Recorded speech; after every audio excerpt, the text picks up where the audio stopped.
2003 या 2004 में 8-10 साल हो गए मुझे काम करते हुए।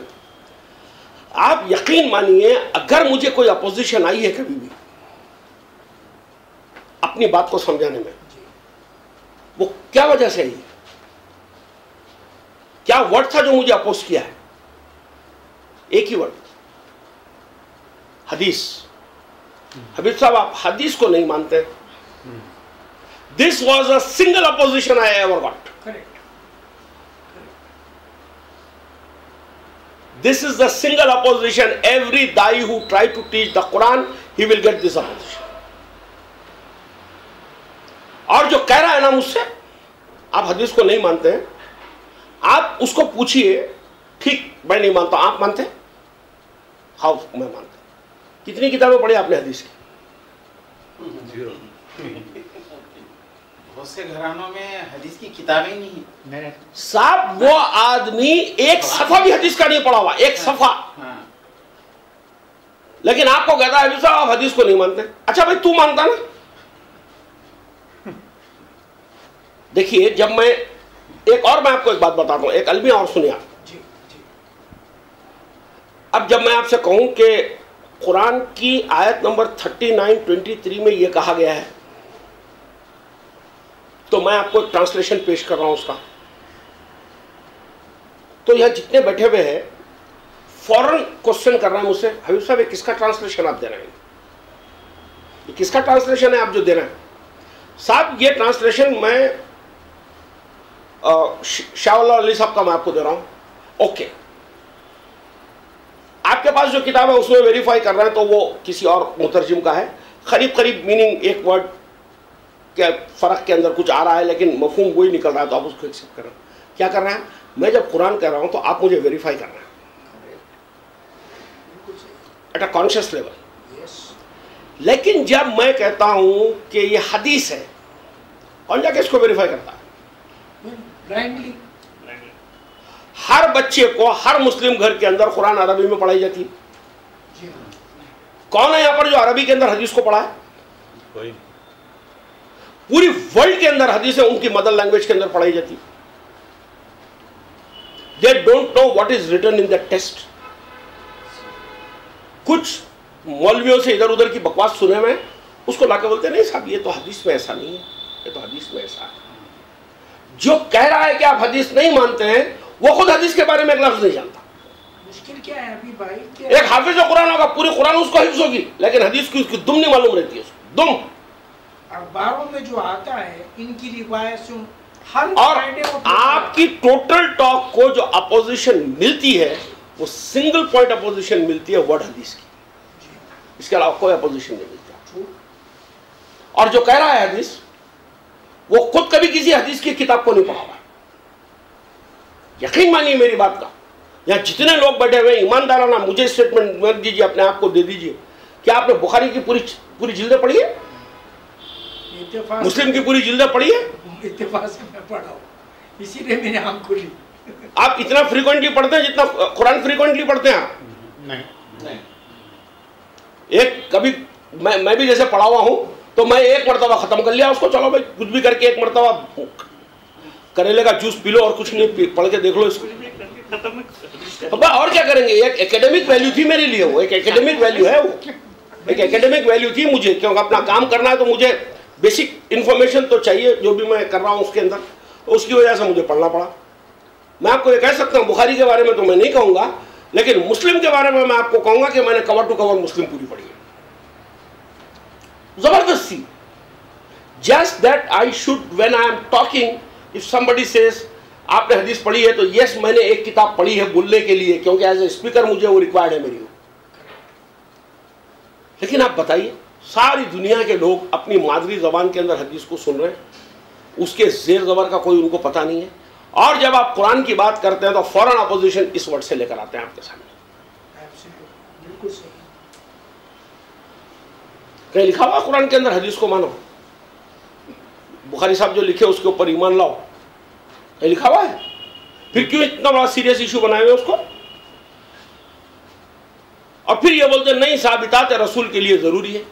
तो भैया अगर तुम्हारे में कुरान की स्पिरिट अगर होती ना तो तुम ये बात जानते हैं कि इस्लाम का स्टार्टिंग पॉइंट मोहम्मद रसूलुल्लाह नहीं है, इस्लाम का स्टार्टिंग पॉइंट नूह अलैहिस्सलाम है। तो नूह अलैहिस्सलाम से लेकर मोहम्मद रसूलुल्लाह तक का जितने नबी गुजरे उनकी हदीस की किताबें बनाइए। जब आप कहते हैं कि आउट ऑफ द बुक आपको बुक्स चाहिए, तो इन 19 की किताबें किधर है फिर? क्या साहब इस्लाम मुकम्मल होगा उसके बगैर? तो आप सारा क्या किए, इसको अंग्रेजी में कहते हैं change of seat, change of seat. खुदा की कुर्सी पे किसी और को बिठा दिया आपने लाके। भैया ये मत कीजिए। आप अगर समझ रहे हैं कि ये कहने से रसूल को मैं डिग्रेड कर रहा हूं, बिल्कुल नहीं, मैं रसूल को ऑनर कर रहा हूं, आई एम ऑनरिंग, क्योंकि रसूल ने खुद कहा है ये कि मैं अपने जी से कुछ नहीं कहता, जो मुझ पे किताब में उतरता है वो कहता हूं। और आप उसके बाद जी वाली बातें उसके अंदर लगा दे रहे हैं उनके अंदर से। अल्लाह ये कह रहा है कि अगर वो एक वर्ड अपनी तरफ से मेरे बारे में अगर वो झूठ कहता, अपनी तरफ से अपने तीन मेरे बारे में अगर वो एक वर्ड भी अगर झूठ कहता, तो मैं क्या करता? दाहिने हाथ को मोड़ता और शहर काट के फेंक देता उसकी।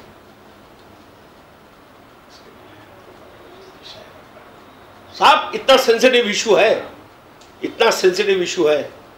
कुरान की आयतों के ट्रांसलेशंस को ऐसा मोड़ तोड़ के पेश किया जा रहा है, अपना जो इस्तेदलाल उनको साबित करने का है, दिल में आया जैसा ट्रांसलेशन करना, दिल में आया जैसा, टिट्स एंड बिट्स, इधर से टुकड़ा ले लिया, उधर से टुकड़ा ले लिया, इधर से घुमा दिया, उधर से घुमा दिया। एक रीडर बेवकूफों की तरह बेसाखियां ले लेके घूम रहे हैं, बेसाखियां, अपाहजों की तरह बेसाखियां लगी हुई हमारे पास में। जिंदगी का मामूली मसला आया तो हम बैठ के अपने तीर कुरान से तय नहीं कर सकते उसको। हज़रत क़िबला जरा बताइए, आप बताइए, आप बताइए, आप। अरे क्यों यार, क्यों? जब रसूल तुम्हारे बीच में मौजूद है तो उठा के क्यों रेफरेंस नहीं बनाते उसको? ये समझाएंगे आप लोगों को कुरान? निकम्मे, ये तो क्या बोलना चाहिए, लुटेरे हैं, ये मजहबी लुटेरे हैं, ये क्या कुरान समझाएंगे आपको? फिर कॉमन सेंस नहीं है साहब, ये लोगों में कॉमन सेंस नहीं है, कॉमन सेंस नहीं है। एक अजीब किस्म की बकवास है। कल एक साहब से मेरी लखनऊ बात हो रही थी, तो मुझसे कह रहे हैं कि नहीं देखिए आप, ऐसा है तो फिर कुरान भी अल्लाह की किताब है, आप कैसे मानते हैं? बोला नहीं मालूम, मेरे को नहीं मालूम, मैं एज ए डिफॉल्ट डॉक्यूमेंट लेके बात कर रहा हूं उससे। भैया ये बहस कैसी है, आप सिंपल लैंग्वेज में समझिए इस बहस को। Who made you?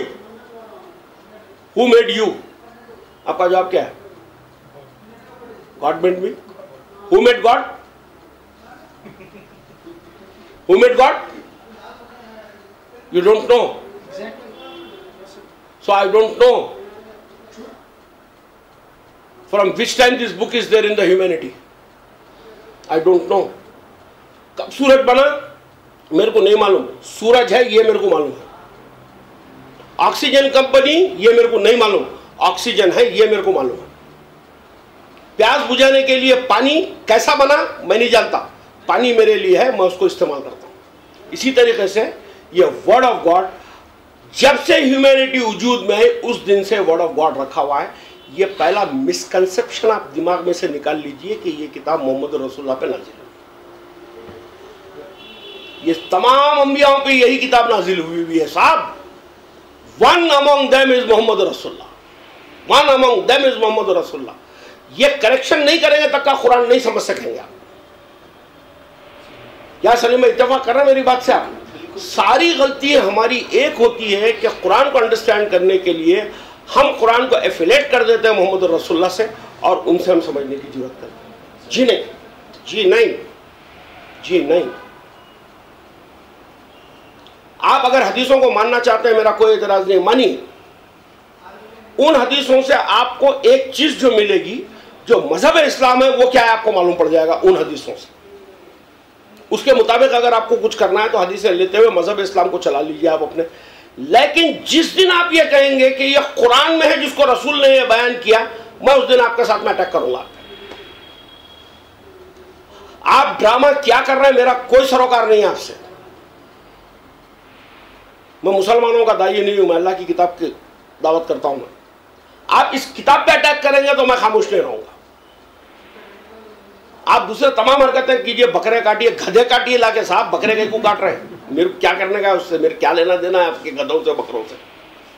लेकिन when you say it this order is from this book, then I come into the picture. When you say prophet has said about this आयत like this, then I will come into the picture. तो तमाशे तो दुनिया में हजारों चल रहे हैं, वैसे आप भी हजारों तमाशे कर रहे हैं, कीजिए, हमारा क्या लेना देना हम तमाशों से। सैकड़ों बुत परस्ती करते हैं, तुम भी करो।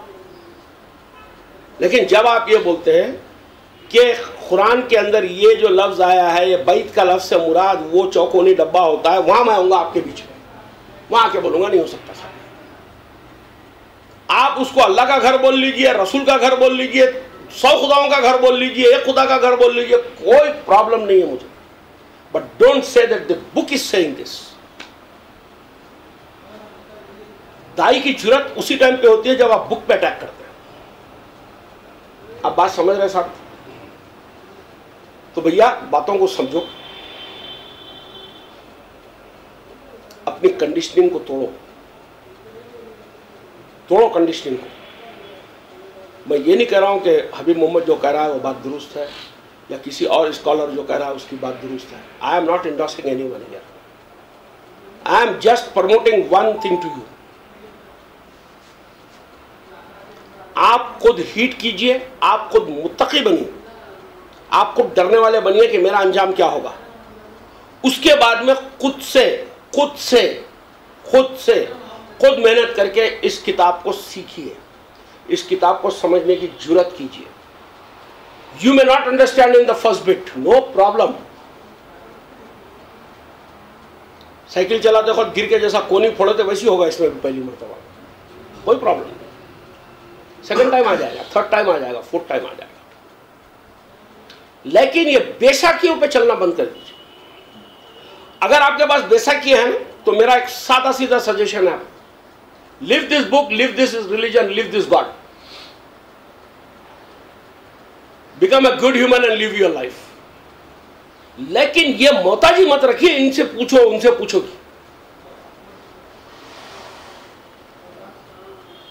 आप एक बात समझिए, ये किताब का दावा क्या है, इस बात पर गौर कीजिए। कोई कभी गौर किया कि किताब अपना दावा क्या करती है?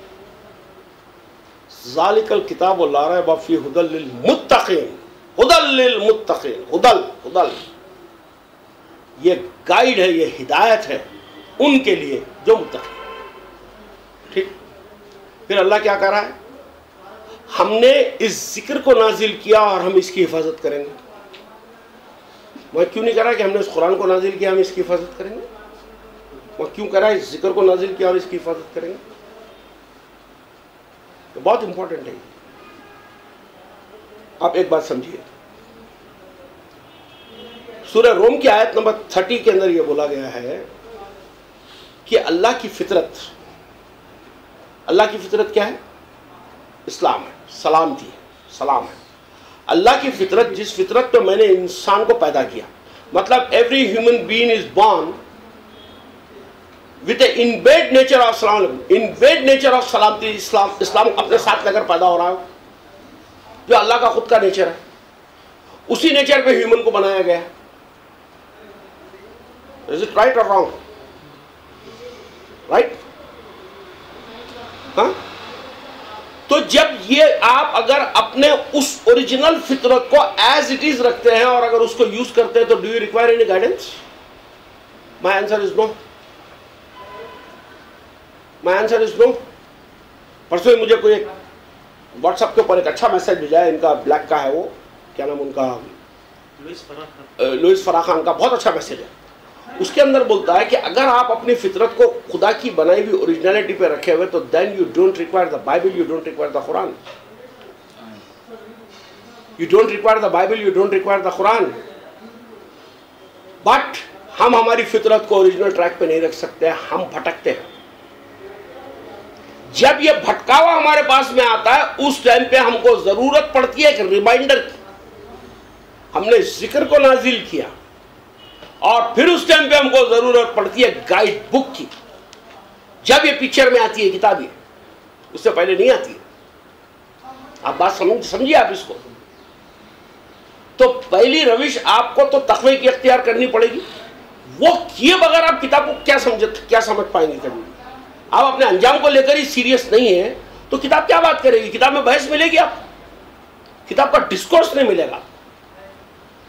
सबसे पहले तो सोचिए कि मैं कौन हूं, मैं कहां जा रहा हूं, मेरा अंजाम क्या है, मैं उस बुरे अंजाम से बच कैसे सकता हूं। जब ये फिक्र लाख होगी आपको, उस टाइम पे कुरान आपसे बात करना शुरू करेगी। अब बात समझ रहे हैं आप? वो तो हमारे में है ही नहीं कुछ भी। आज एक बात मैं आपको बताता हूं, आज इसमें से जितने भी लोग हैं, मोर देन 10 ईयर्स से ज्यादा कुरान से जुड़े हुए लोग हैं। सैकड़ों हजारों बातें कुरान की आज तक का मिल गई। क्या हुआ? कुरान की नॉलेज आ गई आपको। क्या किया आपने? क्या किया उस नॉलेज से? I am talking about the true knowledge. क्या किया? उस हिदायत को अमल बनाया अपना? तो भैया किताब ये नॉलेज के लिए नहीं है, आपको अपनी इस्लाह करने के लिए है। आपको दफा करना होगा अपनी बुराई को इस भलाई से, वही आप नहीं करते, फिर क्या होने वाला है आपका? हमारा एक रिवायत में बहुत अच्छी बात आती है, मुझे अच्छी लगी उस बात। उसके अंदर ये कहा गया है कि असहाब रसूल जो होते थे तो सबके सब तो रसूलुल्लाह के साथ नहीं होते थे। कोई साथ होते, कोई अपने कारोबार में लगे हुए होते, खेतीबाड़ी में लगे हुए होते, लकड़ी काटने में होते। अस्सलाम वालेकुम। तो जब वो उनसे आपस में डिस्कस करते कि भाई आज क्या नाजिल हुआ कुरान से, तो वो ये नहीं पूछते कि क्या उतरा। जो सुना रहा है ना, जिसने सुनाया, वो उसको बोलते अच्छा जब उसने ये आयत को रसूल से सुना तो तुम बताओ कि उसमें क्या तब्दीली पाई तुम। जो ये आयत जो सुनाया उसको, तो वो जब तुमको ये सुनाया तो तुम बोलो उसके अंदर तुमने क्या तब्दीली पाई। इसका मतलब क्या हुआ? एक बात उतरती थी, फितरत इतनी जिंदा थी वहां पर कि गलती रियलाइज हो गई तो फौरन वो करेक्शन कर दिया, अमल बदल गया उसका उधर ही। वो कहां होता है? हाँ? लाख तकरीर कर लो, रोजे पे, सलाद पे, बकरे पे बकरा कटेगा कटेगा, हज होगा, उम्रे होंगे। हाँ? आप इमेजिन कीजिए यार, ये ऐसी कौम है, ये पत्थर चूमती है, पत्थर के तरफ घूमती है, पत्थरों को पत्थरे मारती है, जाके पत्थरों को पत्थरे मारती है यार। और क्या इससे ज्यादा बदतरीन इस्लाम हो सकता है आपका? पत्थर के लिए जंग करती है, संग असवद के लिए क्या जंग है? पत्थरों को जाके पत्थर मार रहा है बना के। अजीब बेवकूफ लोग हैं, अजीब बेवकूफ लोग हैं। एक तारीख में पढ़ा था मैं, अहमद हसन मिस्री की तारीख की किताब में है वो, शायद उसी किताब में पढ़ा मैं, या अब्दुल अजीज बोइयो की किताब में पढ़ा, किसी एक किताब में पढ़ा हूँ। बात ये अरब का बता रहा था कि how much they love a rock और अ स्टोन, क्योंकि डेजर्ट में रहते थे। तो रॉक और स्टोन से ऐसी मोहब्बत होती थी उसको कि अगर वो सफर में जा रहा है, कहीं अच्छा रॉक अगर दिख जाए तो उसकी ऊंटनियों में जितना ऊंट होता था उससे धुला देता था रॉक को, पूरा ऊंट दूध खाली कर देता था, पूरा दूध। तो ये भैया ये अरब रिलीजन के अंदर तो रॉक की बड़ी वैल्यू है। Everything they do is with the rock. Hindu धर्मों में जैसा सब तो ये थे तो पूरे, ये प्लैनेट वर्शिपर तो थे, ये थे प्लैनेट वर्शिपर। मून की पूजा करते थे, सूरज की पूजा करते थे, विनस की पूजा करते थे। हिंदू मुस्लिम क्या है, सब यही है, यानी कुछ उधर बढ़ गए, तकसीम ये लोग कर लिए बाद में, जैन तो वही है भैया। एक ही शराब अलग अलग बोतलों में अलग अलग लेवलों पे लगी हुई है, बाकी है गलाजत वही की वही सब में। ये मान लीजिए, आप मेरी बात को मान लीजिए, चाहे कोई भी मजहब किसी भी नाम से चल रहा होगा, वही गलाजत अपने अंदर लिया हुआ है, वही 5 गलाजतें उसमें होगी। दैट सेम नाम अलग अलग हो जाएगा। किसी के पास नाम यात्रा होगा तो किसी के पास हज होगा, किसी के पास और कुछ होगा तो किसी के पास और कुछ होगा, है वही की वही। तो बहरहाल चलिए, इंतजार था सारे लोगों का, आ गए हैं। तो अब्दुल्ला भाई नहीं आए आज? अरे तो एक हाफिज साहब चाहिए भाई। हाँ अच्छा देखिए, आज के लिए मेरे पास 2 मौजू हैं। हाँ, आप लोग मुझे कैसा हुक्म करते हैं बात करने के लिए। एक मौजू तो है हदीसों के ऊपर लेके मैं कुछ बोलूं, एक मौजू तो ये है, और दूसरा मौजू ये है कि हमारे अहमद भाई की फरमाइश थी कि मस्जिद ज़रार को लेके मैं थोड़ी सी और कुछ वजाहत करूं। वो सही है, हमको भी बड़ी बेचैनी थी मस्जिद ज़रार। लास्ट टाइम वहाँ रुक गई थी टॉपिक, फैज आ गए थे तो कई दूसरी चीज़ों पे रुक तो भूल गया। मस्जिद ज़रार शुड कंटिन्यू। यूसुफ भाई आ जाते थे, अभी तक आ जाते थे। यूसुफ भाई आए तो बराबर 11:30 और 11:45 के बीच में आ जाते हैं। नहीं आते नहीं।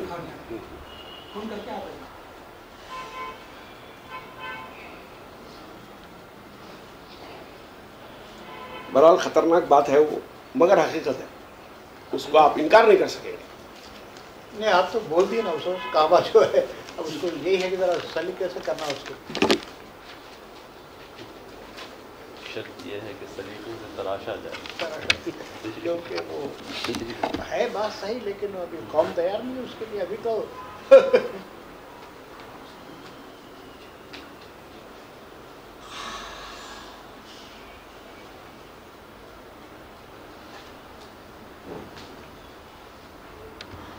आप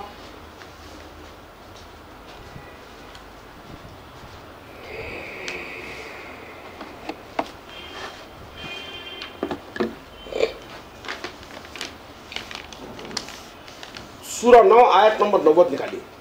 990। एक्चुअली ये इसका जो मुताले की जो ज़रूरत है, मुझे जो समझ में आया, सूरा 9 की 90 से लेके 120 की आयतों तक का पूरा एक ही मौजू चल रहा है। बेसिकली एक ही मौजू है। अच्छा, ये बड़ी हैरत की बात यह है कि कैटेगरीली तौर के ऊपर यहां पर एक कौम को डिस्कस किया गया, अरब्स को, द अरब्स। ये बद्दू वद्दू ये सब फालतू के ट्रांसलेशन है। ये सिंपल अरबी है, simple definite article Arabs, the Arabs. यहां पर समीरा का एक ट्रांसलेशन है, मैंने यहां पर एक नोट किया, 49:14 की आयत में वो लिखती है, द अरब्स ब्रैकेट के अंदर often mistranslated as nomads and Bedouin, mistranslated as nomads and Bedouin. एक मुतरजम का तर्जुमा हवाला दे रहा हूं आपको। क्या नाम है इसका? ये समीरा, मोहम्मद अहमद समीरा, मेरे ख्याल से लेडी है ये।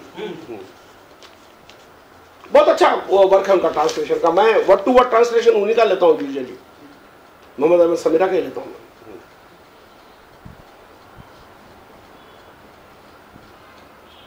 She gives very alternate meanings also to words, जैसा faith, belief, conviction, ऐसे 4-5 वर्ड्स ऑफर करती है वो साथ में उसके।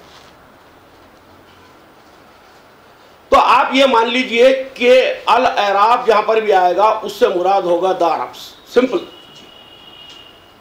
मैं आपको लिंग्विस्टिक प्रिंसिपल के तहत में बात कर रहा हूं आपसे। You can not translate any other meaning of it. ये बद्दू, नोमैड्स, वो देहात के रहने वाले, वो गांव के रहने वाले, वो शहर के, कुछ नहीं। द अरब्स यार, सादी बात की गई, सादा the Arabs, that's it. Arabs है, कई है, कॉप्टिक अरब्स भी हजारों, लेकिन यहां बात हो रही है पर्टिकुलर अरब्स जो मोहम्मद रसूलुल्लाह की सिटी के रहने वाले थे, उन अरब्स की बात हो रही है। द जब डेफिनेट आर्टिकल लग गया, it means they belong to that category of people. Mecca के, मदीने के, जो हिजाज के जो अरब्स हैं, उनकी बात चल रही है यहाँ पर। बढ़िया है साहब। 9 बदवी अरबों में से भी बहाना करने वाले आए कि इन्हें इजाज़त मिल जाए, और जो अल्लाह और उसके रसूल से झूठ बोले वो बैठ रहे हैं। उनमें से जिन्होंने इनकार किया उनको एक दर्दनाक अजाब पकड़ेगा। कोई गुनाह कमज़ोरों पर नहीं है और ना बीमारों पर, और ना उन पर जो खर्च करने को कुछ नहीं पाते। रुक जाइए, हो गया है जी। क्या कहा गया सब इसके बाद? फिर पढ़िए इसको। बदवी अरबों में से भी बहाना करने वाले आए कि उन्हें इजाज़त मिल जाए, और जो अल्लाह और उसके रसूल से झूठ बोले वो बैठ रहे हैं। उनमें से जिन्होंने इनकार किया उनको एक दर्दनाक अजाब पकड़ेगा।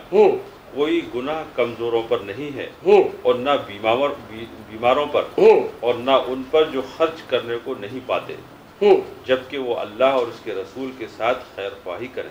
ठीक, यहाँ क्या कही जा रही है बात? अरब का एक ग्रुप प्रॉफिट के पास आ रहा है, बहाने कर रहा है, बहाने ये कर रहा है कि साथ देने का एक तो बहाना, दूसरा बहाना यहाँ पर एक ये कर रहा है कि अपने अम्वाल को खर्च न करने का एक बहाना कर रहा है। आगे अम्वाल का लफ्ज आया है, अपने माल को नहीं खर्च करने का एक बहाना बना रहा है। तो अल्लाह इसके अंदर कैटेगरीली तौर के ऊपर मैसेंजर को ये कह रहा है कि इसमें एग्जम्प्ट है वो लोग जो कमजोर हैं, जो बीमार हैं और जो अपने पास कुछ वेल्थ नहीं पाते हैं, वो लोग एग्जम्प्ट है। बाकी की जो कैटेगरी है वो एग्जम्प्ट नहीं है इसके अंदर। तो ये अरब आ रहे हैं रसूल के पास में, डिसीव कर रहे हैं रसूल, they are deceiving, particularly the Arabs, they are deceiving to the prophet and making some excuses, बहानेबाजी कर रहे हैं। हाँ, और उसके अंदर वो चाह रहे हैं कि उनको इससे एग्जम्प्ट कर दिया जाए, ये जो ऑर्डर्स मिले हैं खुदा के उससे एग्जम्प्ट किया जाए। ठीक साहब, अब हाजी साहब आप पढ़िए 97।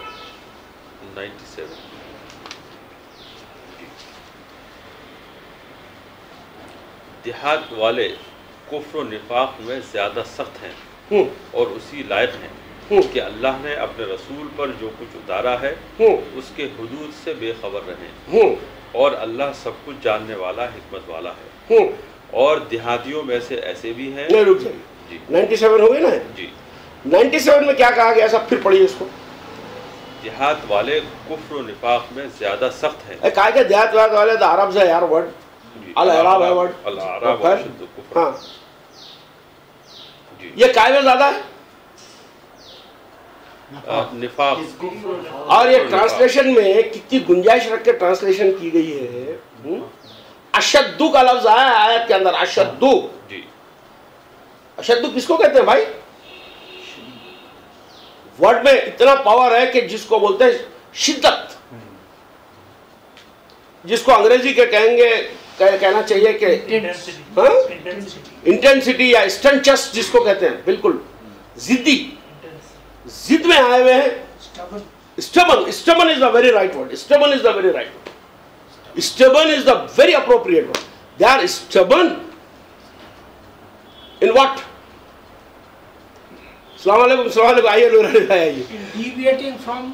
No, they are stubborn in believing, to accept the orders, to believe, and they are stubborn in मुनाफिकत,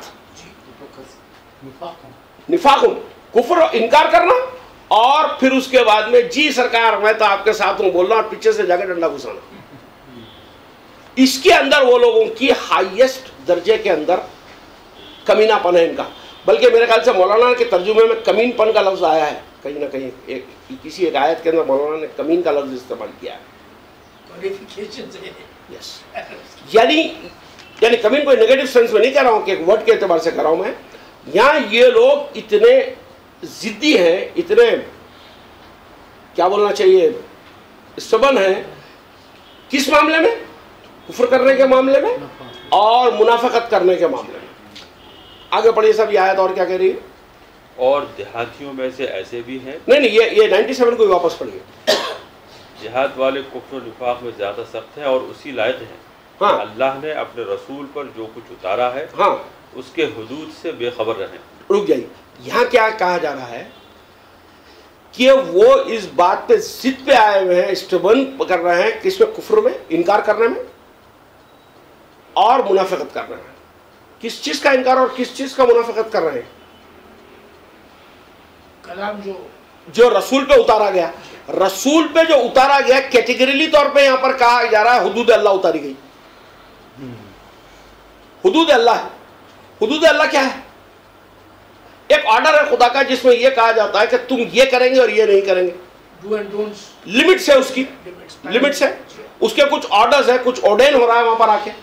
तो ऑर्डेन क्या हुआ है? वो आगे आ जाएगा आपको जाके कि 20% टैक्स भरो वाली बात आई थी, वो उसकी मुखालिफत कर रहे हैं, वो उसकी मुखालिफत कर रहे हैं।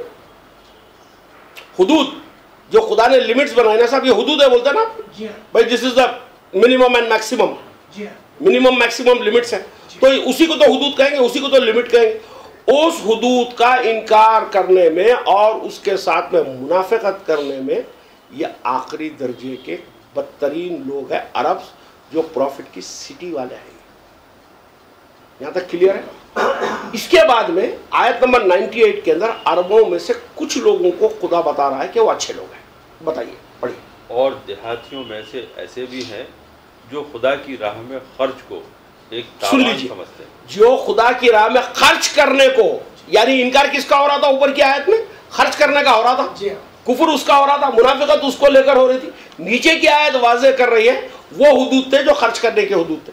अब आप पढ़िए 98 वापस जी। और देहातियों में ऐसे भी हैं जो खुदा की राह में खर्च को एक तावान समझते हैं। तावान बोले तो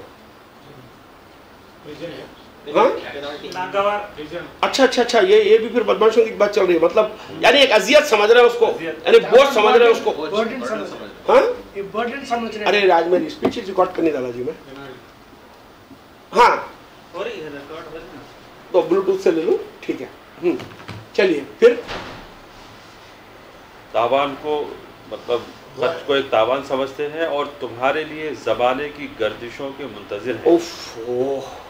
हाँ, और तुम्हारे लिए ज़माने की गर्दिशों के मुंतज़िर हैं। ठीक है, बुरी गर्दिश हाँ। खुद उन्हीं पर है।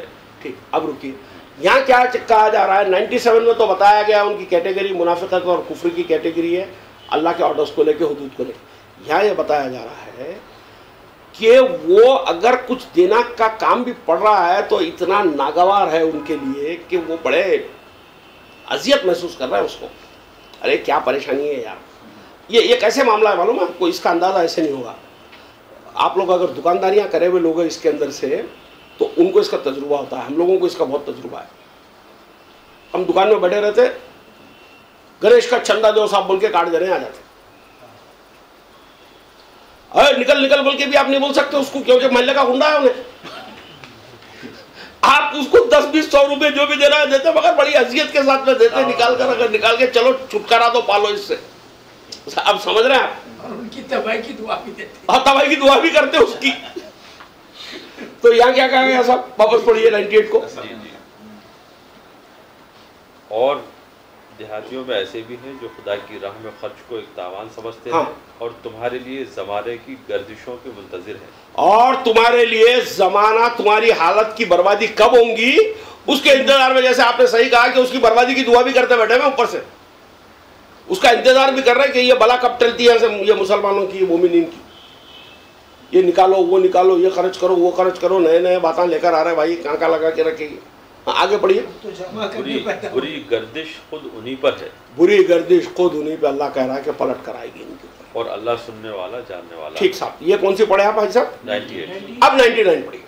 और देहातियों में वो भी हैं अरब में वो भी है जो अल्लाह पर और आखिरत के दिन पर ईमान रखते हैं। जो अल्लाह पर और आखिरत पे ईमान रखते हैं। रसूल काम कर रहे थे, तो majority of them are like this and some of them वो आर द ट्रू बिलीवर्स। उनकी बात हो रही है अब यहाँ पर। अब ये ट्रू बिलीवर्स की बात हो रही है। पढ़िए आगे।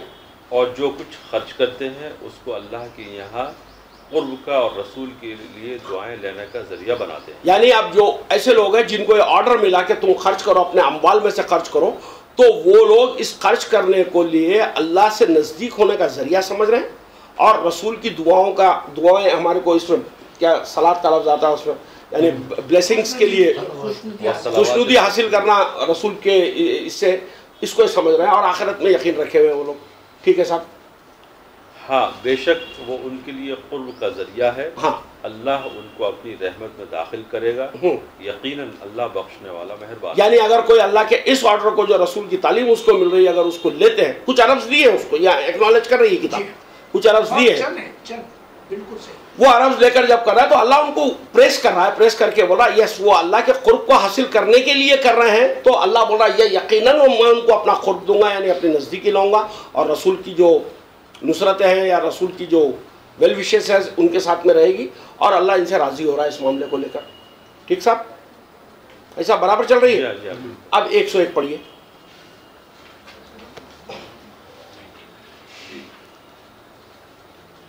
और मुहाजिरीन और अंसार में जो लोग साबिक और मुक़द्दम हैं और जिन्होंने खूबी के साथ उनकी पैरवी की, अल्लाह उनसे राज़ी हुआ और वो उससे राज़ी हुए।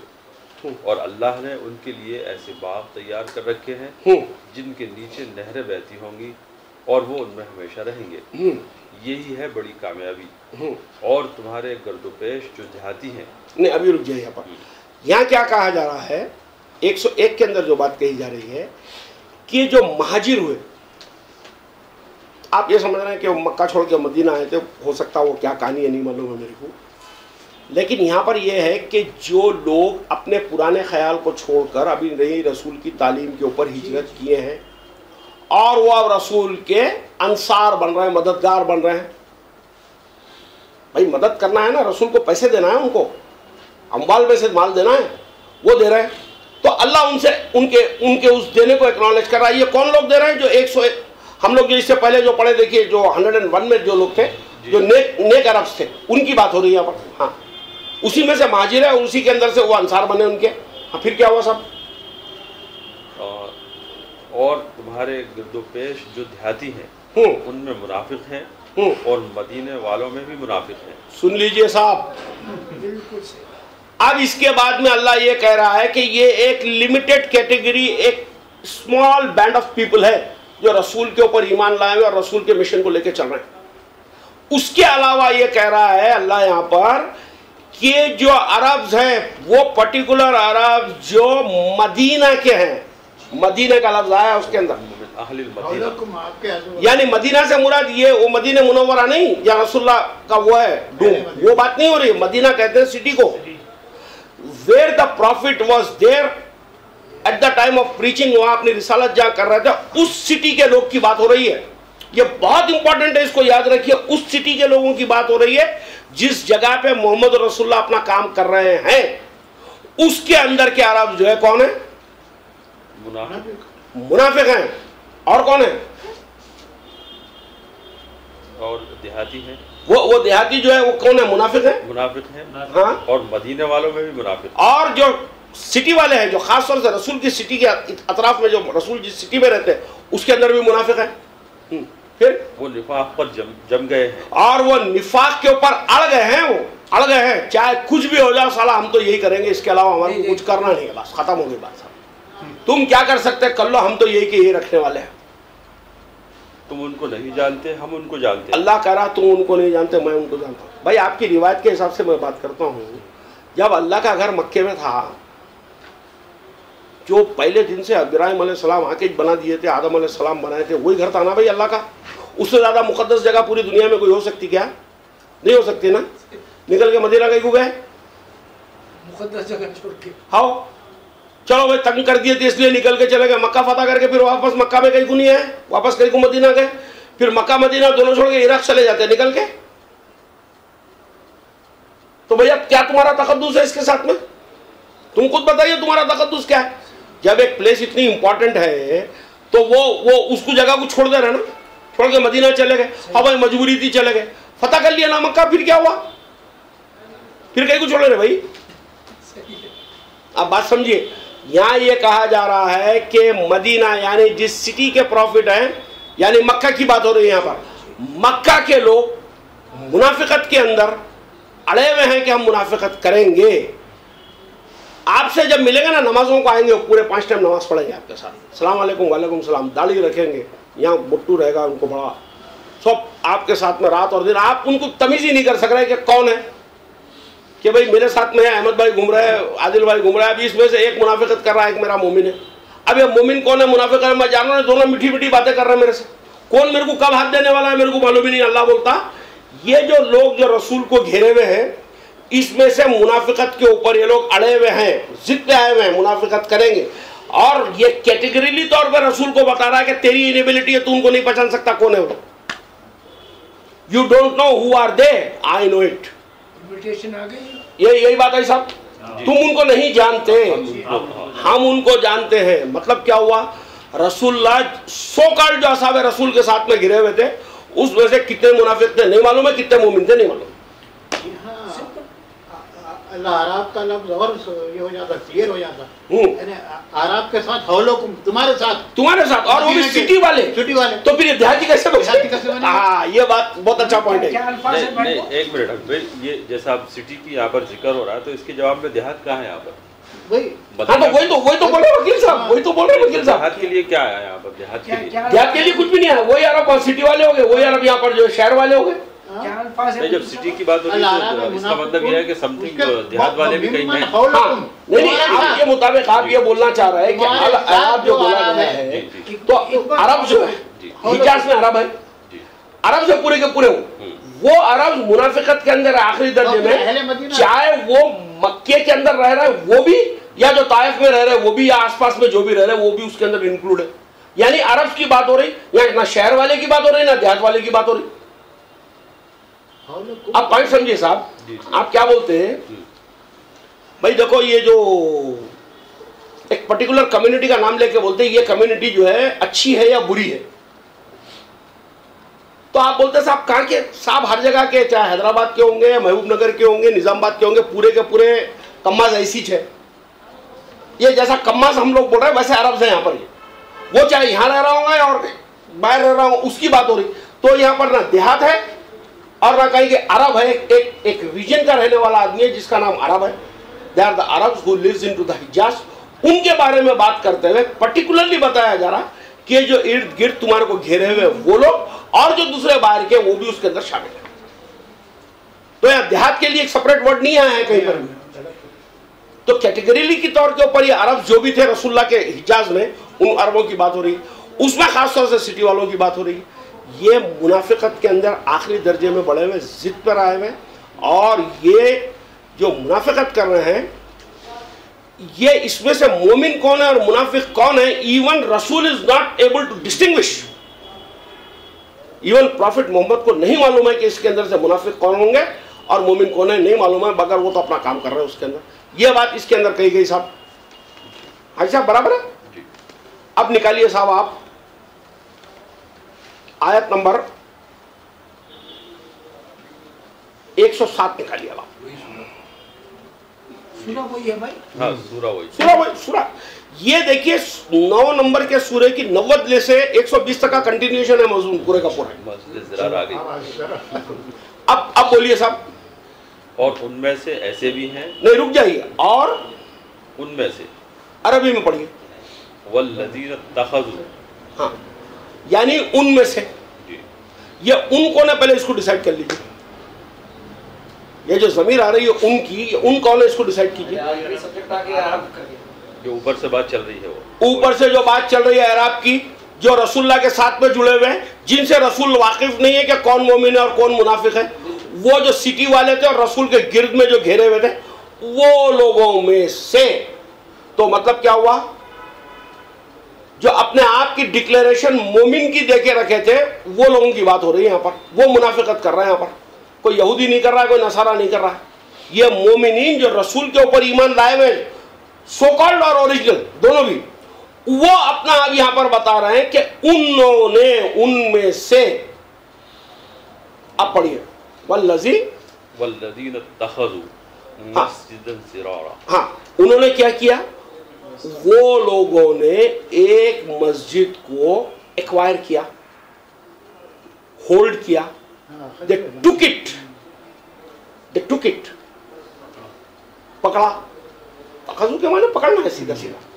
ये आप अगर देखेंगे अनकबूत की आयत नंबर 49 के अंदर यह है कि उन्होंने सिस्टम को पकड़ा, अल्लाह को पकड़ा या किसी को वली पकड़ा। इस तरीके से लोगों ने मस्जिद को पकड़ा। मस्जिद कितनी है, कितनी मस्जिद है भाई? मुतरजिम क्या लिख रहा, पढ़ो भाई। हाँ, मस्जिद है। नहीं, कितनी? एक मस्जिद। मुतरजिम एक लिखा। हाँ, उन्होंने एक मस्जिद को पकड़ा। मुसलमानों में से जो मुनाफिकत कर रहे थे, उन्होंने एक मस्जिद को पकड़ा। क्यों पकड़ा भाई? नुकसान पहुंचाने के लिए। पढ़िए, अरबी में पढ़िए भाई। यानी इसको पकड़ा इसलिए ताकि वो नुकसान पहुंचाए। नुकसान का मरकज बन जाए। जरर कहते हैं टू हार्म। जरर के एक मीनिंग है टू डिप्राइव, किसी की चीज मिलने के अंदर डिप्राइवेशंस करना। डिप्राइव बोले तो करेक्ट बोल रहा हूँ मैं अंग्रेज? डिप्राइव यानी उसको महरूम कर देना उसको। डिप्राइव करने के लिए और नुकसान पहुंचाने के लिए उन्होंने एक मस्जिद को पकड़ा और फिर क्या किया? और अहले ईमान में नहीं और एक जी हाँ पहुंचाने के लिए और कुफ्र के लिए। और कुफ्र से मुराद क्या है? एक है इनकार, दूसरा है हाइड, छुपाना। किसको छुपा रहा है? जो सिस्टम बताया जा रहा था, जो बात पहुंचाई जा रही है उसको छुपाए हुए हैं। छुपाने का नतीजा क्या हो रहा है? नुकसान हो रहा है, बिल्कुल सही बात, जरर हो रहा है। ये किसको नुकसान पहुंचा रहा है? अहले ईमान में फूट डालने, अहले ईमान के अंदर ये नुकसान पहुंचा रहे हैं। अहले ईमान को जो खुदा का रसूल जो ऑनेस्टली बता रहा है उसके अंदर ये लोग अब क्या कर रहे हैं? फर्क डाल रहे हैं। क्या फर्क डाले साहब? आपके दिमाग में आ रहा होगा शिया सुन्नी और बरेलवी और ये बनाने की बात हो रही। जी नहीं, कुफ्र किया इसका कि बात को छुपाया। कुरान के अंदर गनीम 20% बांटना है, ये बात छुपाई जिसकी वजह से नुकसान हुआ। और मोमिनीन में तफरीका कैसा पैदा किए? अरे शरफू भाई कौन बोल दिया 20% है? हौले हो गए। इतने बड़े आलिम साहब उन्होंने बोले 2.5% है। भाई पूरी दुनिया 2.5% मानी हुई, आप ये 20% की क्या लेकर आए? आप यकीन मानिए जितने लोग बैठे हुए कोई ये जानता था कि 20% गनीम होता है? आपको सबका 2.5% दिमाग बना हुआ है। ये किसने फूट डाली है? बुखारी ने। नहीं, बुखारी ने मत कहिए, आप ये कहिए कि आबार ने डाली। आबार ये जो इंसानों का माल, अल्लाह ताला दूसरी आयत में कहता है कि इंसानों का माल नाजायज तरीके से जो खाने वाले हैं उनके अंदर तुम देखोगे 3 कैटेगरी है। एक है आबार, स्कॉलर्स जो बैठ के किताबें लिखते हैं, तफसीरें और फतवे। और एक है ये मस्जिदी आपके ये मजहबी दारोगा राहबान। और तीसरे कौन है? साहूकार जो माल जमा करके रखे हुए सोना चांदी। ये सबसे ज्यादा गरीबों का माल लूट के खाते हैं। अल्लाह वाज़े तौर पे कह रहा है। ये फतवा बनाने वाला कोई मौलवी बनाएगा? ये तो कोई आलिम चाहिए इसको बहुत बड़ा। जैसे आपने कहा कि हजरत इमाम बुखारी साहब और अबू हनीफा और ऐसे बड़े लोग चाहिए, वो बैठ के कुछ बता सकेंगे आपको इसके बारे में। उन्होंने अपना एक फतवा जारी किया। अब ये जो रहबान है ये बैठ के आपको सिखा रहा है। अब लूट रहा है आपको दोनों मिलके, सोना चांदी जमा कर रहे हैं। साहब बकरे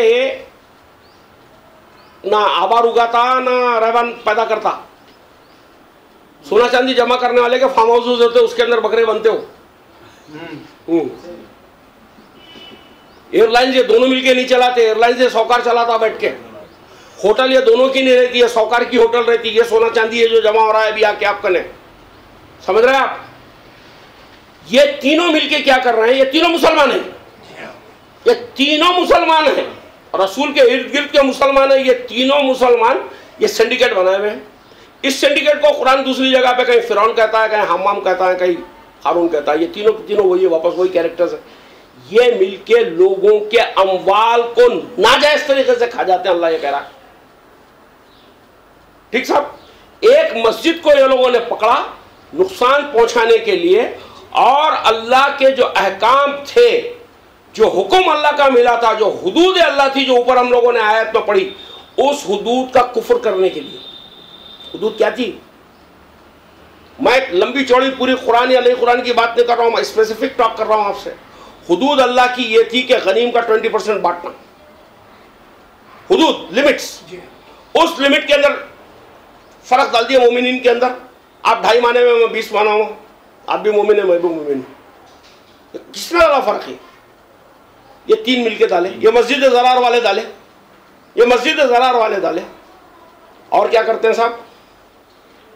अहले ईमान में फूट डालने के लिए, और इसलिए ताकि कमीन गाह फराहम करें। ताकि कमीनगाह फराहम करे। मुझे याद था, मैं तस्कीरुल कुरान में मौलाना के तर्जुमे में कमीन का लफ्ज पढ़ा था एक जगह पे, बहुत पहले पढ़ा था, वो याद था मुझे।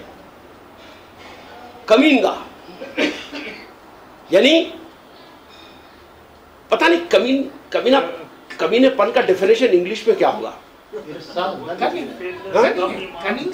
कनिंग तो छोटा वर्ड दिख रहा है यार। होशियारी, बड़ा होशियार है, उसको कनिंग। फॉक्स भी तो कनिंग होती है, वो बेचारी कहाँ ऐसा कुछ करती है। ये तो और कुछ उससे भी ज्यादा का दिख रहा है मेरे को, कमीनापना है उससे भी ज्यादा का है। बड़ी डिग्री है, बड़ी डिग्री। क्या कर रहे हैं साहब? एक कमीनगाह प्रोवाइड कर रहे हैं, एक बना लिए। अब ये माल को लूटने, लोगों के हक को खा जाने में, इनको नुकसान पहुंचाने के लिए वो इनका सेंटर बन गया। और फिर क्या कर रहे हैं? जो पहले से ये चलती थी इनका नाटकगिरी, जो पहले से अल्लाह और अल्लाह के रसूल के मुखालिफ थे, कुछ लोग थे जो अल्लाह और रसूल के खिलाफ काम कर रहे थे, उनको ये क्या कर रहे हैं? पर they are providing a protection to them. आप किसी आदमी को, आप आज तक का सुने होंगे, हबीब भाई काफिर है बोल के तो सुन लिए होंगे आप अभी तक का, मुनकिर है हदीस है और वो मुनकिर है फलाना है, ये सब मेरे बारे में सुने होंगे आप, हाँ? लेकिन क्या आप कोई बता सकते हैं किसी मस्जिद के इमाम साहब को कोई उठा के बाहर फेंका आज तक का? मेंबर पे खड़े रह के झूठ बोलता, लेकिन उसका कोई बाल नहीं बिंगा कर सकता, उसका कोई बाल बिंगा नहीं कर सकता साहब, कोई चीज का कोई हवाला नहीं होता उसका नहीं, लेकिन आपसे बात करता हूं, आप पलटा के खड़े रह के नहीं पूछ सकते उससे। आप कौन प्रोटेक्शन दिया हुआ इसको? ये तीनों मिलके, ये मस्जिद ज़रार के जो मुहाफिज है वो इसको प्रोटेक्शन दिया है पूरी तरीके से, बोलते जाते हो। हाँ, और इसका मिसाल मैं मस्जिद आमिर में देख चुका हूं, फिर भुगता हूं। अब आप देखिए आगे क्या हो रहा है फिर इसके बाद में। 108 में पढ़िए आप। कमीनगाह फराहम करें उस शख्स के लिए जो पहले से अल्लाह और उसके रसूल से लड़ रहा है। हाँ, और ये लोग कसम खाएंगे हाँ, कि हमने तो सिर्फ भलाई चाहती, नहीं के लिए और अल्लाह गवाह है। आप जाकर इनसे जब कहेंगे कि भाई तुम ये लोग क्या कर रहे हैं, ये देखो अल्लाह की आयत ये बोल रहे हैं, फ़हीम भाई जाके बता रहे हैं ये आयत में लिखा हुआ है रे भाई। मैं तो अरे क्या बात कर रहे हैं फ़हीम भाई, अब मेरे वास्ते कर रहा हूँ मैं ये? अरे क्या मेरा क्या है भाई, मेरे खुद के पैसे लगे, अल्लाह का घर बना रहा हूँ, आप आके उल्टी सीधी बातें कर रहे हैं मेरे से? क्या अल्लाह का घर नहीं बनाना? आप यकीन मानिए साहब, आप यकीन मानिए, आप किसी मुस्लिम गरीब महल्ले में चले जाइए, मेरा इत्तेफाक, मैं आपको वापस रिपीट करूंगा, कई मरतबा ये बात मैं अपने एक्सपीरियंस को दोहराया। मैं एक दिन हसन नगर चले गया, मेरा नाम टैंक के बैक साइड में जो एरिया है बर्ड वॉचिंग के लिए था, गलती से मैं रास्ता भटक गया, उसके अंदर चला गया मैं। बहुत बड़ा स्लम एरिया, बहुत बड़ा स्लम है साहब, ना रोड है ना पैदल चलने की जगह है, गंदी नालियां हैं, थैचेड यानी प्लास्टिक के कवरिंग के नीचे लोग रह रहे हैं। कम से कम हसन नगर में 8 से 10 आलीशान मस्जिदें हैं, आलीशान मस्जिदों की बात कर रहा हूं मैं। बिल्कुल सही बोला। मैं जाके उनसे पूछा भाई ये इतनी बड़ी बड़ी मस्जिदें कोई शेख साहब पैसे ला के दिया? नहीं साहब हम लोग सब जमा करके बने। वो जो कर रहा है उसके दिल में क्या है? वो कसम खा रहा है, नहीं मैं कोई गंदे काम नहीं कर रहा हूँ, मैं नेक काम कर रहा हूँ। मैं एक दिन जंगल में था तो मैं गया था एक प्लेस, उसका नाम है, देखिए मैं भी आपको बोलता हूँ, बहुत खूबसूरत जगह है, वो बिहार हिल्स में है, अतिकांत, अतिकांत जगह का नाम अतिकांत। तो अतिकांत गए थे हम लोग, तो एक चटियार हमारे दोस्त है मदुरई के, उनकी स्टेट में रुके थे, उनका 200 साल पुराना ब्रिटिश बंगलो है, बहुत बड़ी स्टेट है, करीब करीब 700 एकड़ पे है, बहुत अच्छी बडिंग होती है उधर, तो उसके लिए 3 दिन थे हम लोग वहाँ। साहब जो कॉफ़ी स्टेट, टी स्टेट होती है, पता नहीं आप लोगों को इसका कैसे तजुर्बे हैं, वो अपने खुद के अंदर एक दुनिया होती है, महकुमा होता है पूरा, उनके लेबर क्वार्टर्स होते हैं, उनकी स्कूल होती है, उनका हॉस्पिटल होता है, हर चीज़ अंदर होती है उनके। 92 लेबर क्वार्टर्स है, 92 लेबर क्वार्टर्स है, जिसमें उनका स्टाफ, वेरियस ग्रेड्स के स्टाफ उसके अंदर रुके हुए हैं। ऐसी हालत है कि बिल्कुल ये मैं बताना, प्लास्टिक के रूफा डाल के रह रहे, और रेनफेड एरिया, बहुत बारिश होती है उधर। उसके बिल्कुल बाजू में उन्होंने एक टेम्पल बनाया प्योर मार्बल में, 3.5 करोड़ रुपए की लागत के, 20 आदमी का स्टाफ है उस टेम्पल को मेंटेन करने के लिए। अरे नीचे जो इनका जो वर्कर्स है पूरे भूखे मर रहे हैं, पूरे वो उस हालत में रह रहे हैं। हाँ?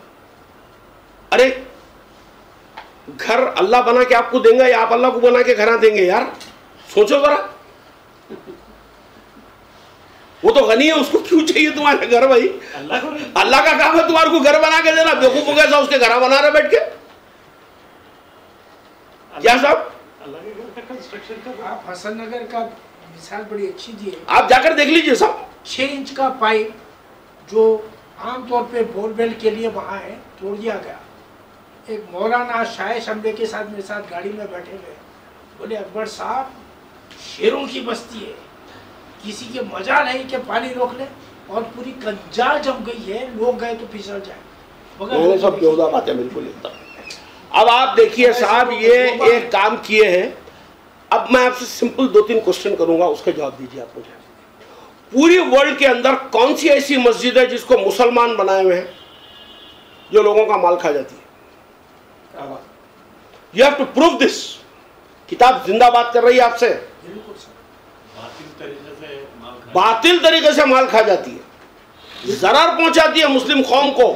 कौन सी एक मस्जिद है, एक वाहिद मस्जिद का सेगा वाहिद है, वो कौन सी एक मस्जिद है जिसको पकड़ रखा है मुसलमानों ने?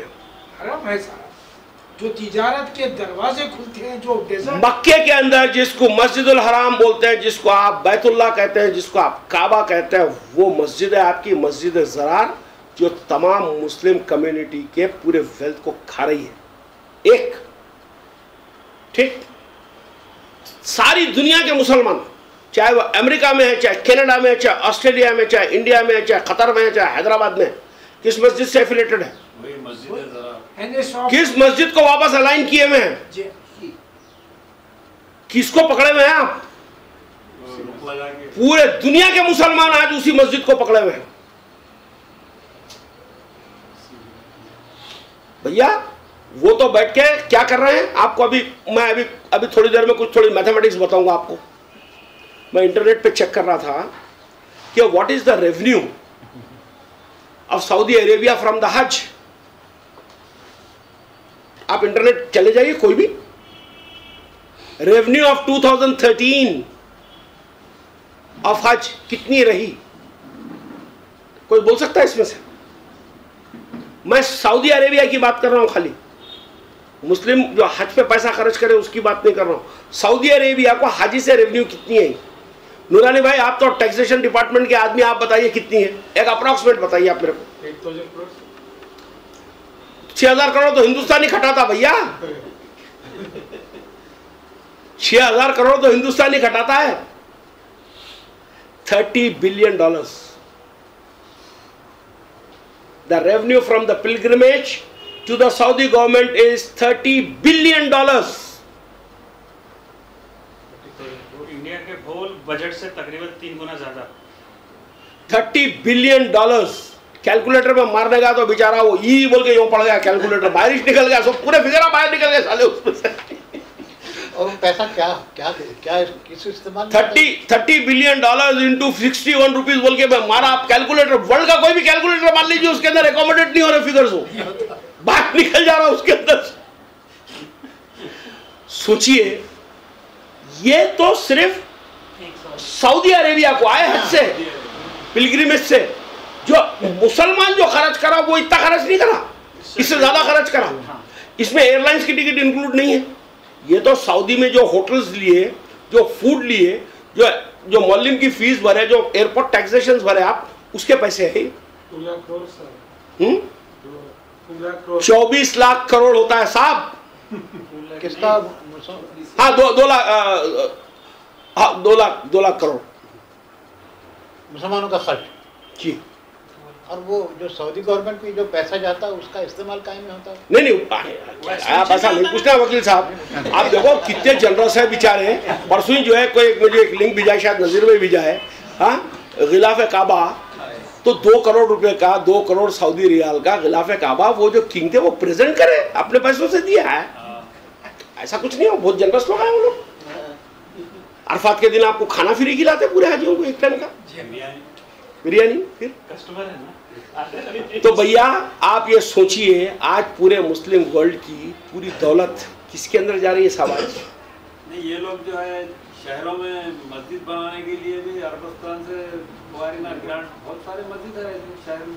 तो जरूरी ना दुकानदार तो ब्रांच खोलने के वास्ते तो होने ना, अरे तो ब्रांच जगह। अरे आओ भाई, ब्रांच खोलने को तो देना ना भाई, जो एरिया को प्रमोट करने के लिए आप ऐसा फिर कैसा होगा? फ्रेंचाइजी तो देना ना। फ्रेंचाइजी वो लोग भी इसमें जो है सहूलत रखे लोग। आज आप बताइए, मैं मुशीराबाद जाता था, हमारे कई दोस्त थे मुशीराबाद में, जहाँ से शरफू भाई आते हैं, पुरानी वो एक बड़ी मस्जिद है वहाँ पर, तो हमारे मेरी फैक्ट्री भी थी वहाँ पर, इब्राहिम साहब की एरिया के अंदर फैक्ट्री थी, तो नमाज के लिए बड़ी मस्जिद में हम लोग जाते थे। बहुत अच्छी खूबसूरत मस्जिद है, बड़ी मस्जिद है। अभी मैं, हमारे एक दोस्त का इंतकाल हो गया था, तो उसके अंदर आया था मैं उस मस्जिद के अंदर, तो वहाँ देखा साहब इतनी खूबसूरत बना दी है उसको, ऐसी आलीशान बिल्डिंग बना दी है, कई 100 मतलब कई करोड़ रुपए लगे उसको बनाने के। ये कौन दिए करोड़ रुपए? पब्लिक नहीं, मुशीराबाद के रहने वाले तमाम व्यापारी और तमाम लोग दिए हैं वो पैसे। वो तामीरी कमेटी का वो लोगों ने किसी 1 रुपये को भी किसी आउटसाइड से नहीं लिया है। 1 रुपया they have not taken from outside. क्योंकि मुर्तुजा भाई मेरे बहुत अच्छे दोस्त है, मुर्तुजा भाई और हमारे क्या नाम बाबर साहब, ये बोले कि अभी भाई हम लोग ये पूरी मस्जिद जो है हमारे पैसों से और ये महल्ले वालों के पैसों से बना, 1 रुपया भी हम किसी जगह बाहर से नहीं लिए इसके अंदर। आलिशान मस्जिद है, आलिशान। आप देखें तो नजर लगना मस्जिद को साहब, इतनी खूबसूरत मस्जिद है, and it's a huge place. किसका माल खाए? ये मस्जिद ज़रार सारी, ये मस्जिद ज़रार नहीं है, मस्जिद लीच नाम रखो इसका, मस्जिद लीच। खून चूस रही है पूरे मुसलमानों का बैठ के, पूरे मुसलमानों का खून चूस रही है साहब, जिसको आप पकड़े में सैंक्टिटी। और हैरत की बात है साहब, मैं ताजुब कर रहा हूं, या तो मैं बहुत बड़ा गधा हूं, ये मान लीजिए आप, या तो दुनिया बेवकूफ है। टॉप स्कॉलर्स को मैं सुन रहा हूं, टॉप स्कॉलर्स, वर्ल्ड के टॉप स्कॉलर्स, जो कुरान को कुरान समझकर सर्विस करना चाह रहे हैं, जो कहते हैं कि हम हदीसों को नहीं मानते हैं, कुरान को ही मानते हैं, क्या कर रहे हैं? प्रमोट नहीं कर रहे, जाके खुद जाके सना मुंडा कर आ रहे हैं वहां से। अरे कॉमन सेंस तो यूज कर यार तू। अब जब उन लोगों को सुन रहे ना इस आयत की तशरीह के अंदर, तो बोलते साहब ये यहूदियों ने मस्जिद बनाई थी। तो साहब यहूदियों की मस्जिद मुसलमानों के अंदर तफरीका कैसे डालती, मुसलमानों का माल कैसे खाती, मुसलमानों को नुकसान कैसे पहुंचाती? यरूशलेम के अंदर कोई मस्जिद अगर होंगी भी तो मुसलमानों को क्या नुकसान पहुंचा रही साहब? आदिल भाई आप तो जाकर आए हैं यरूशलेम, मुसलमानों से क्या लेना देना उसका? ये एक मस्जिद है जिसके अंदर सारे मुस्लिम एफिलिएट हुए हुए पूरे वर्ल्ड से, इसी को अपना रुख बनाए हुए, इसी को पूरे के पूरे अक्स करके रखे हुए, और ये मस्जिद ज़रार है जो बैठ के लोगों के पूरे माल को लूट रही है।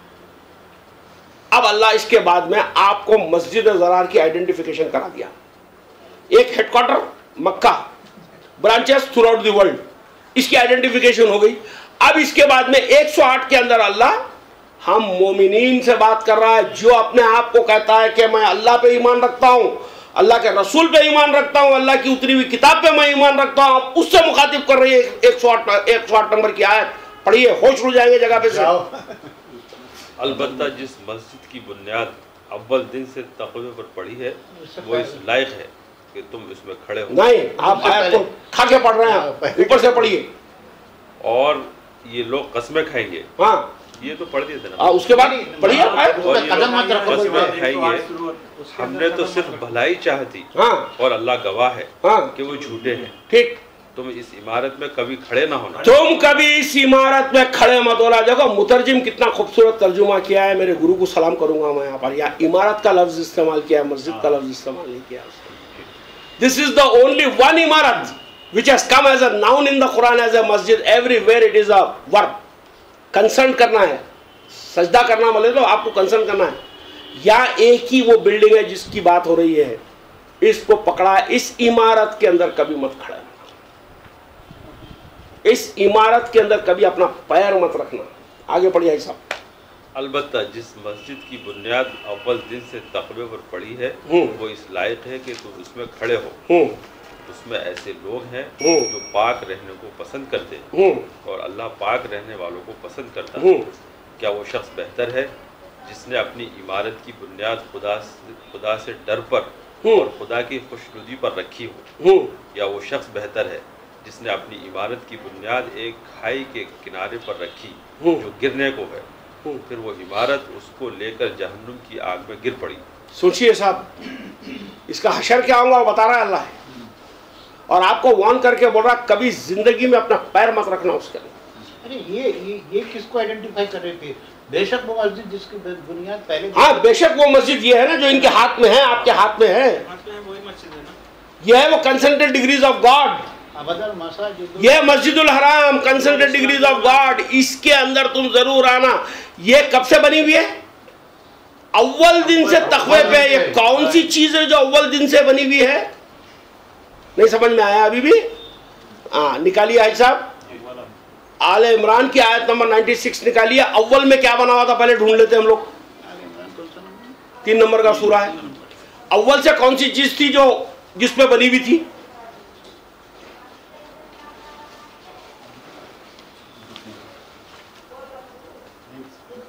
सोचिए।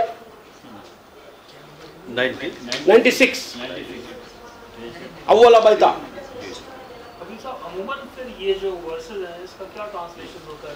वो वेरियस ट्रांसलेशंस, मतलब कैसे how different scholars are able to get through this, मतलब उसके लिए आपको 2 काम करने पड़ेंगे।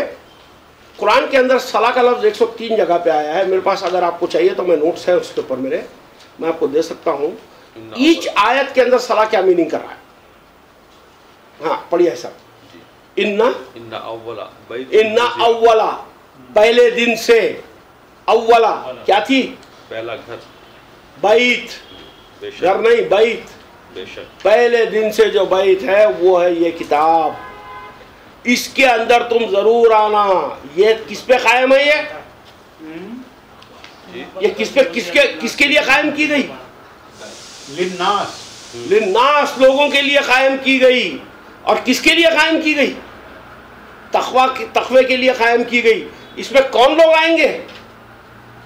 इसमें रिजाल आएंगे। क्यों आएंगे? अपनी तारत करने के लिए आएंगे। ये कौन सी तारत थी जो इब्राहिम को कहा गया था, इस्माइल को कहा गया था कि मेरे बैत की तारत करो? ये किताब की तारत की बात हो रही थी। इसके अंदर लोग आएंगे, किसके लिए आएंगे? अपनी तारत करने के लिए, अपने आप को पाक करने के लिए आएंगे। तो भैया अगर आप यहाँ पर मस्जिद को फिजिकल सेंस में अगर लेते हैं, फिजिकल सेंस में स्ट्रक्चर, तो हर रिजाल का काम मस्जिद में जाकर एक ही करना है कि उसको तारत करके वापस आ जाना। मत बोलो यार, टॉयलेट मत बोलो। हाँ बाथरूम बोलो, अच्छा वर्ड है। वॉशरूम आजकल बाथरूम भी नहीं बोलते, आजकल के मॉडर्निटी में वॉशरूम बोलते हैं उसको। हाँ वॉशरूम जाना, अपने आप को तारत कर लेके वापस आ जाना। अगर आप बिल्डिंग से सेंस लेना चाहते हैं इस आयत से, तो यही मफहूम आएगा कि रिजाल जाएंगे, उनका पर्पस जाने का एक ही होगा कि वो अपनी तारत करेंगे और रिटर्न आ जाएंगे बस। तो भैया ये रिजाल जाके तारत जो कर रहे हैं, ये वाजे कर रहा है कि कोई फिजिकल बिल्डिंग की बात नहीं हो रही है, ये किताब की बात हो रही है। ये वो बैत थी जिसकी तारत इब्राहिम और इस्माइल ने पहले दिन की थी। और इसके अंदर ही बरकत है। बरकत किसमें? वो डब्बे में है बरकत। चौकोनी डब्बा जो फ्रॉड बनाया हुआ है, बरकत इस किताब में है। भैया बात को समझिए। सोचो साहब, मेरे पास में एक आदमी आते हैं, कुछ नाम है उनका भूल गया मैं, बहुत नेक इंसान है वो। ये इलेक्ट्रिसिटी बोर्ड में लाइनमैन थे वो, तबलीगी जमात के आदमी, सादे सीधे आदमी, बहुत सादे सीधे आदमी है वो। इलेक्ट्रिसिटी बोर्ड में लाइनमैन थे, वो रिटायर हुए तो उनको 7.5-8 लाख रुपये कुछ रिटायरमेंट के मिले। वो मिलते हैं ना ग्रेजुएटी और ये सब मिलाकर वो उनकी सर्विस के 8.5 लाख 9 लाख रुपए कुछ उनको मिले। तो मल्लापल्ली में घर था उनका, छोटा सा घर था बेचारों का, तो वो क्या किए, एक फ्लोर और घर के ऊपर बना लिया अपना, उसमें 3-4 लाख रुपए उनके 4 लाख रुपए चले गए, 4 लाख रुपए चले गए। अब उनके पास 5 लाख रुपए बचे। 2 जवान बच्चियों के इंगेजमेंट्स हुए हुए हैं, इंगेजमेंट्स, शादियां करनी है उनकी। अब वो कंफ्यूजन में है कि मैं इनकी शादियों में पैसे लगाऊं या हज पे जाऊं। वो पार्क आते हैं मेरे पास में, तो पार्क में मुझसे मिलके बोले हबीब भाई मैं मशवरा करना चाहता हूँ। तो बोला हरगिज हरगिज हज पे मत जाइए आप, फिक़ी एतबार से भी यह हज आपके फर्ज नहीं है, क्योंकि जिम्मेदारी आपकी भी बाकी है। कुरान के एतबार से तो कुछ और चीज़ का नाम है, फिक़ी एतबार से भी हज आपके लिए अभी मौजू नहीं है कि आप इसको, नहीं साहब फर्ज तो मेरे पे है ना, रब्बुल आलमीन का काम है ना सबको खिलाना। अगर मैं ऐसा नहीं करा तो रब्बुल आलमीन को रब्बुल आलमीन होने का मैं डाउट कर रहा हूँ ना। अब इस किस्म की बातें चल रही थी दिमाग में। और देखिए मेरा काम था आपको मशवरा दे देना, आप चाहे जो करें। वो और उनकी बीवी मिलकर दोनों हज को गए साहब। वो 1,75,000 1,80,000 रुपये कुछ हज कमेटी के लगे, फिर कुर्बानी 2-2 लाख रुपये के लग गए। नतीजा क्या हुआ, जो पैसे बचे के रखे हुए थे बच्चियों की शादी के लिए, वो पैसे कौन खाई, ये पावर है इसके अंदर। अपने बच्चों को कुर्बान कर दिया आप उसके खातिर। जो रिटायरमेंट के जो पैसे मिलते हैं ना, तो मैं देखा कई मेरे दोस्त हैं जो रिटायर्ड हुए हैं या कर्नल मिलिट्री के लोग हैं, वो लोग इस पैसे को बहुत सलीके से यूज़ करते हैं, क्योंकि बुढ़ापे का सहारा होता है। उसके साथ खिलवाड़ नहीं किया जा सकता, उन पैसों के साथ उसके साथ खिलवाड़ नहीं किया जा सकता। अब ये क्या करवा रहे, खिलवाड़ करा रहे आपसे बैठे, सोचिए साहब। एंड आप 5 लाख रुपए खर्च करके जाके एक पत्थर की बिल्डिंग के अतराफ घूम रहे हैं, गली में भाग रहे हैं, बकरे काट रहे हैं, सर मुंडा रहे हैं, पत्थरों को पत्थरे मार रहे हैं जाके शैतान बोलते उसको। हाँ, मैदानों में खड़े रहकर कुछ उल्टी सीधी हरकतें कर रहे, कंकरे चुन रहे, उसको धोते बैठे हुए कहीं। और आप ये समझ रहे हैं कि अल्लाह का फरीज़ा है, ये अल्लाह के ऑर्डर्स हो सकते हैं। आप इस पर 5 मिनट गौर करके देखिए, क्या ये अल्लाह के ऑर्डर्स हो सकते हैं? अगर ये इस्लाम है जो हज के अंदर होता है, तो I am the first person to leave this religion and go out of it, क्योंकि रैशनल माइंड को अपील नहीं कर रही है बात। If this is the Islam what you try to prove it, sorry I don't accept this. मेरे common sense के अंदर भी अपील नहीं है इसके अंदर। बचकानी बच्चे को भी नहीं समझ में आएगी। ये तो बदतरीन पेगन्स की जो जहालत है उसको आप इस्लाम का लेबल लगाएं। कम से कम इतनी तो शर्म करो इसके अंदर, इतनी तो शर्म करो। अब देखिए साथ आयत नंबर आप निकालिए हाजी साहब, 48 की 16 नंबर आयत निकालिए।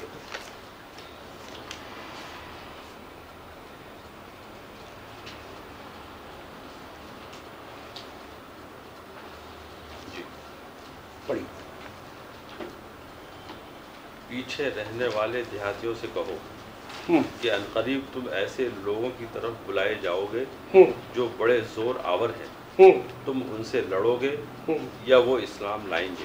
पर अगर तुम हुक्म मारोगे तो अल्लाह तुमको अच्छा अज्र देगा, और अगर तुम रूगर्दानी करोगे जैसा कि तुम इससे पहले रूगर्दानी कर चुके हो, तो वो तुमको दर्दनाक अजाब देगा। क्या बात कही है साहब? अल्लाह ये कह रहा है अरबों से, क्या अरबी में पढ़िए, उल्लिल मुखल्लफीन मिनल अअराब सतुदऊना इला कौमिन उली बासिन शदीद, यानी एक कौम के साथ में तुम्हारी मैं भिड़ाई करा के जो तुम्हारी पिटाई करूंगा, बोल रहा अल्लाह ताला है। कौन पिट रहा है इनको? बड़े भैया पिट रहे। पूरा जो खराना लोगों का माल ये कौन लेके जा रहा है? इनके पास से ये लेके जा रहा है। आप समझिए। हाँ, और क्या कह रहा है अल्लाह आगे? जी, तो अल्लाह ताला दर्दनाक अजाब देगा, ना अंधे पर कोई गुनाह है और ना लंगड़े पर। ठीक है, छोड़िए अंधे लंगड़े की बातें। अब आप निकालिए 49 की आयत नंबर 14 निकालिए हाजी साहब।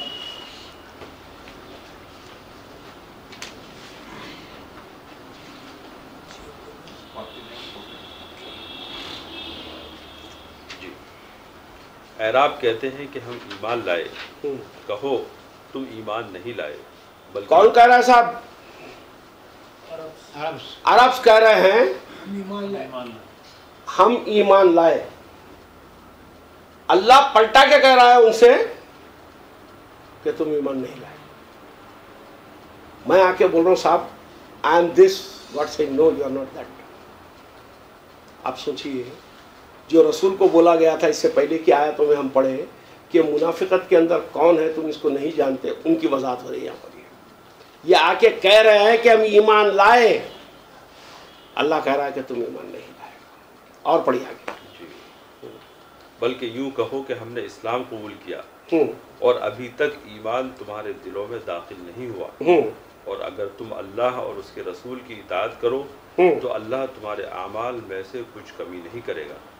बेशक अल्लाह बख्शने वाला रहम करने वाला है। ठीक, अल्लाह और अल्लाह के रसूल की इताअत करने की बात हो रही है। अभी तो खाली आप कोई वजह से पॉलिटिकली भाई आप ज्वाइन कर लिए उसको, दैट्स ऑल। कोई ईमान अंदर आया नहीं है, कोई मजबूरी थी आपकी वो जाके बोलना कि भाई ईमान ला रहा हूँ। तो अल्लाह बोल रहा है कि अगर अभी भी तुम्हारे पे चांस है, किसकी इताअत करना? अल्लाह के रसूल की। क्या बात की इताअत करना? जो हुदूद अल्लाह मिली उसकी इताअत करना। मैं एडिशनल पॉइंट डाल रहा हूँ, हुदूद अल्लाह जो मिली उसकी इताअत करना। फिर इसके बाद में मैं जो कह रहा हूँ ये बात आगे आ जाएगी। 49 की 15 पढ़िए साहब आगे।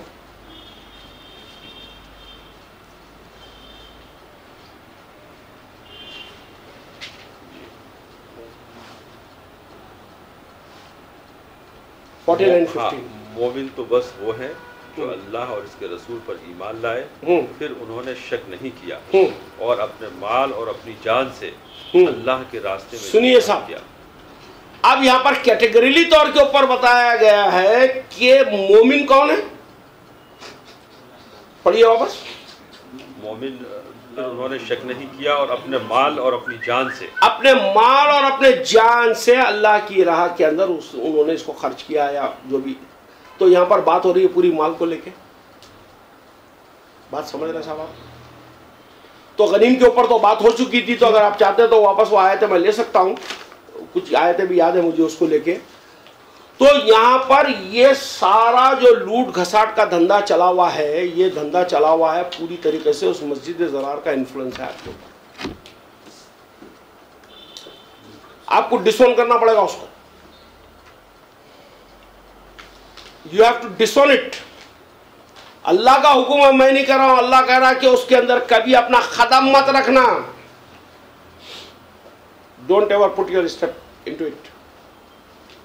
और एक ऐसी अच्छी बात है, कितनी जिंदा बात कर रहा है खुदा, क्योंकि खुदा के लिए पास्ट प्रेजेंट और फ्यूचर कुछ भी नहीं होता, सब नाव में होता है, उसके ने नाव में होता है खुदा में। अब बताइए, एक मस्जिद उससे पूरी मस्जिद एफिलेट होकर वापस एक ही मस्जिद बन रही हो, कितनी अजीब व गरीब स्टेटमेंट है किताब का है। कोई दूसरी मस्जिद को आप साबित नहीं कर सकते साहब इस किस्म से। आप चाहे आप यरूशलेम की बता दो, चाहे आप जो है वेटिकन को बताने की कोशिश करो। अब मदीने में बनाए थे, फिर वो कुछ